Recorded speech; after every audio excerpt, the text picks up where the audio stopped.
બીજલ ઝા ચેનલમાં આપ સર્વેનું હાર્દિક સ્વાગત છે. આપ જો ચેનલ પર પહેલી વાર આવ્યા હો તો ચેનલને સબસ્ક્રાઈબ કરવાનું ના ભૂલશો, તેથી આવનાર તમામ વિડીયોની માહિતી આપને મળી શકે.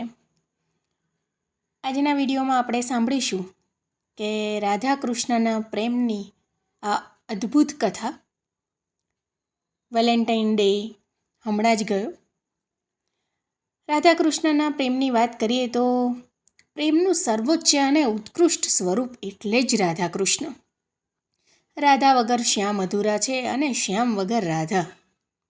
કહે છે કે આત્મા અને પરમાત્માના મિલન સમાન છે રાધા અને કૃષ્ણનો પ્રેમ. અને તેમના પ્રેમની આ કથા પણ એટલી જ અદ્ભુત છે. જ્યારે પણ આપણે પ્રેમનું ઉદાહરણ આપીએ છીએ ત્યારે આપણને સૌ પ્રથમ રાધા કૃષ્ણના પ્રેમનું સ્મરણ થઈ આવે છે. એવું કહે છે કે રાધા અને કૃષ્ણનો પ્રેમ તો આત્મા અને પરમાત્માના મિલન સમાન છે. શ્રી કૃષ્ણ બાળપણથી જ રાધાને પ્રેમ કરતા હતા. શ્રી કૃષ્ણના દૈવી ગુણો વિશે રાધા પણ અજાણ ન હતા. બંનેના વિવાહ ન થઈ શક્યા, પણ તેમ છતાં રાધાએ આજીવન તેમના મનમાં પ્રેમની યાદોને જીવંત રાખી. આ જ તેમના સંબંધની સૌથી મોટી સુંદરતા હતી. શાસ્ત્રોમાં એવું કહેવામાં આવ્યું છે કે શ્રી કૃષ્ણને તેમના જીવનમાં માત્ર 2 જ વસ્તુઓ સૌથી વધુ પ્રિય હતી, અને તે બંને એકબીજા સાથે ઊંડાણપૂર્વક સંબંધ ધરાવતી હતી. આ બંને એટલે એક તો શ્રી કૃષ્ણની વાંસળી અને બીજી સ્વયં રાધા. એ વાંસળી જ હતી કે જેને લીધે રાધા અને શ્રી કૃષ્ણની તરફ વધુને વધુ ખેંચાણ અનુભવતા. જ્યારે શ્રી કૃષ્ણ રાધાને લીધે જ વાંસળી પોતાની પાસે રાખતા. ભલે શ્રી કૃષ્ણ અને રાધાનું મિલન ન થયું, પરંતુ વાંસળીએ તે બંનેને સદૈવને માટે એકબીજા સાથે જોડી રાખ્યા હતા. માધવના દરેક ચિત્રમાં તમને તેમની સાથે વાંસળી જોવા મળશે. વાંસળી એ તો કૃષ્ણના રાધા પ્રત્યેના પ્રેમનું પ્રતીક છે. રાધા અને કૃષ્ણ સાથે ઘણી બધી દંતકથાઓ પણ જોડાયેલી છે, પણ આજે હું તમને જે કહેવા કથા જઈ રહી છું, જે રાધાના મૃત્યુ અને શ્રી કૃષ્ણની વાંસળી સાથે જોડાયેલી છે.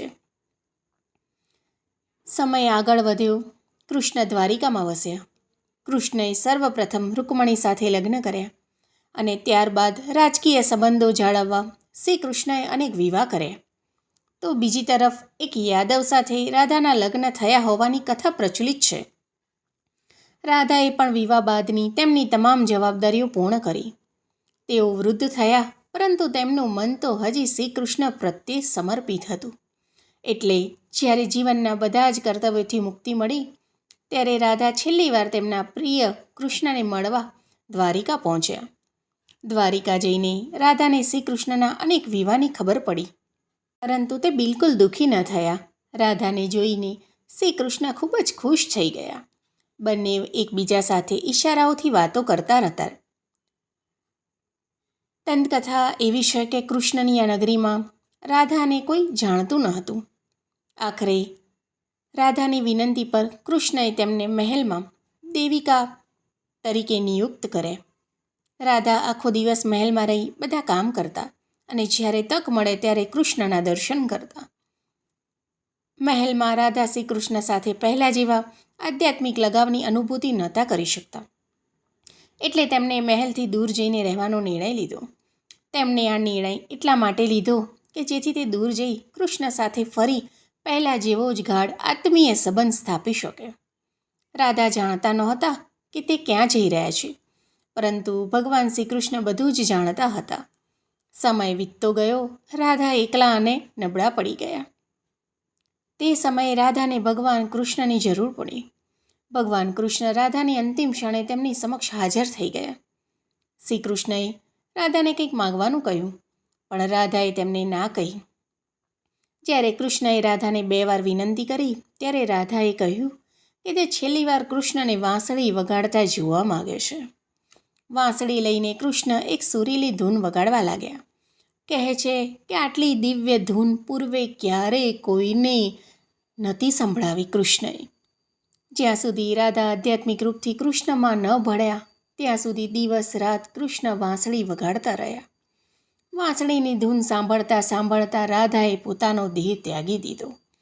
શ્રી કૃષ્ણ જાણતા હતા કે તેમનો પ્રેમ અમર છે, પણ તેમ છતાં કૃષ્ણ રાધાના મૃત્યુને સહન ન કરી શક્યા અને અંતમાં પ્રેમના પ્રતીક સમાન વાંસળીને તોડીને કૃષ્ણએ ઝાડીઓમાં ફેંકી દીધી.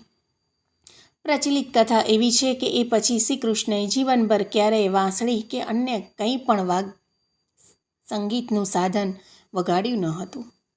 આ મેં તમને વાત કીધી એ પ્રચલિત માન્યતા ઉપર આધારિત છે, તેના કોઈ વૈજ્ઞાનિક પુરાવા નથી. લોકોની તમારી જાણકારી માટે મેં આ વિડીયો રજૂ કર્યો છે. તો આપને વિડીયો સારો લાગ્યો હોય તો મારી ચેનલને સબસ્ક્રાઈબ કરવાનું ના ભૂલશો અને મારા વિડીયોને લાઈક કરો અને શેર કરો. જય શ્રી રાધે કૃષ્ણ, જય શ્રી કૃષ્ણ, જય શ્રી કૃષ્ણ.